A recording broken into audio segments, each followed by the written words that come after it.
Paper chromatography में हम सबसे पहले सैंपल को प्रिपेयर करते हैं। सैंपल में हमारे पास सैंपल जो है वो मिक्सचर ऑफ इंक्स है। उसमें तीन इंक्स हमारे पास हैं, ब्लू इंक है, ग्रीन इंक है और रेड इंक है। तो हम तीनों इंक्स का इक्वल वॉल्यूम लेते हैं ड्रॉपर की मदद से और उसको ना बीकर में ऐड कर देते हैं। हर एक इंक का हमने 1 ml लिया है ड्रॉपर की मदद से। उसके बाद ना हम इस सैंपल को आपस में मिक्स करेंगे और उसके बाद जो है हम स्टेशनरी फेस जो है वो बनाएंगे। स्टेशनरी फेस असल में हमारे पास जो है वो रेक्टेंगुलर पेपर होगा जिसको हम वॉटमैन फ़िल्टर पेपर नंबर 1 बोलते हैं। तो ये स्टैंडर्ड एक फ़िल्टर पेपर होता है। उसके बाद हमने बेस लाइन लगाई है एक एज से 2 सेंटीमीटर और उसके बाद हमने अपना सैंपल जो है वो centre of the base line पर प्लेस कर दिया है। स्टेशनरी फ़ेज़ के बाद हम मोबाइल फ़ेज़ को बनाते हैं। मोबाइल फ़ेज़ हमारे पास जो है वो मिक्सचर ऑफ सॉल्वेंट होगा। उसमें हमने वाटर और एथेनॉल को ऐड किया है और दोनों का मिक्सचर बना लिया है और उसके बाद जो है हमने इसको बीकर में ऐड कर दिया है। उसके बाद हम पेपर को मोबाइल फ़ेज़ में इस तरह डिप करेंगे कि उसकी बेस लाइन जो है वो आपके मोबाइल फ़ेज़ में डिप ना हो।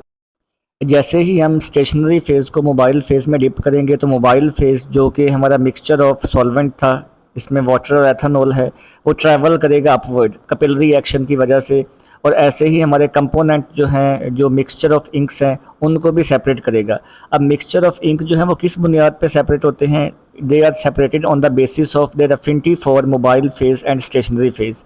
अब जिन कंपोनेंट की अफिनिटी जो है वो मोबाइल फ़ेज़ के साथ ज़्यादा होगी, वो ज़्यादा ट्रैवल करेंगे और जिनकी अफिनिटी स्टेशनरी फ़ेज़ के साथ ज़्यादा होगी, वो कम ट्रैवल करेंगे, वो जल्दी ही रुक जाएंगे। तो यहाँ पे हमारे पास जो है ना वो मोबाइल फ़ेज़ तो हमारा सॉल्वेंट था, मिक्सचर ऑफ सॉल्वेंट था। स्टेशनरी फ़ेज़ एक्चुअली जो है ना वो वाटर है जो कि पेपर के अंदर सेलुलोज़ के अंदर जो है वो हाइड्रोजन बॉन्डिंग कर रहा है। मतलब कि हम ये नहीं कह सकते कि पेपर जो है वो स्टेशनरी फ़ेज़ है। पेपर के अंदर वाटर के मॉलिक्यूल जो सेलुलोज़ के साथ हाइड्रोजन बॉन्डिंग कर रहे हैं, जो कि स्टेबल हैं, ट्रैवल नहीं कर रहे, रुके हुए हैं, वो हमारा स्टेशनरी फ़ेज़ होगा। मोबाइल फ़ेज़ हमारा मिक्सचर ऑफ सॉल्वेंट होगा जिसमें हमने पेपर को डिप किया हुआ है। तो अगर तो आपके कंपोनेंट जल्दी रुक जाते हैं तो उनकी एफिनिटी जो है वो स्टेशनरी फेज़ के साथ ज़्यादा होगी। अगर वो ट्रैवल करते रहते हैं सॉल्वेंट के साथ तो उनकी एफिनिटी मोबाइल फेज़ के साथ ज़्यादा होगी।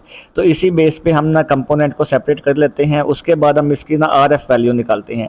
तो जैसे ही सॉल्वेंट ट्रैवल करना रुक जाए तो आपने पेपर को बाहर निकाल लेना है और उसको ड्राई करना है।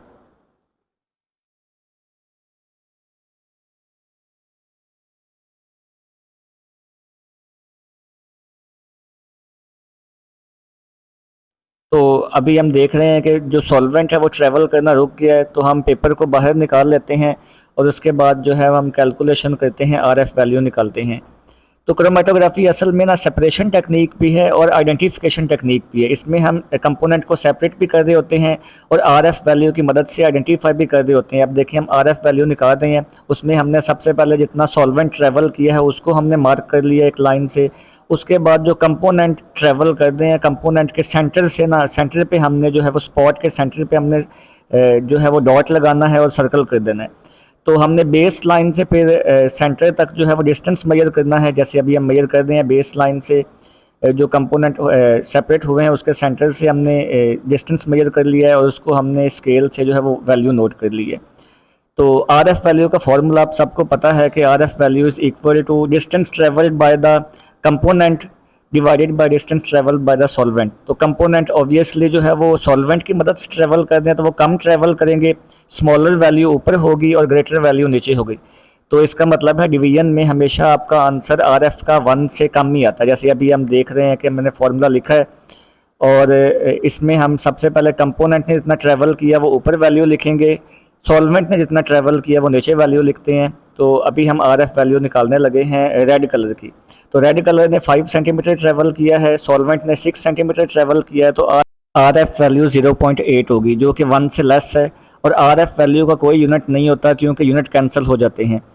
आर एफ वैल्यू से हमें ये फ़ायदा होता है कि हमने ना अपने सैंपल की आर एफ वैल्यू को स्टैंडर्ड से कंपेयर करना होता है और जिस केमिकल से वो मैच कर जाए, जो हमने सेपरेट केमिकल किया होता है, असल में जो हम जिससे मैच की जाए वही केमिकल जो है हमारे पास आइडेंटिफाई हो जाता है।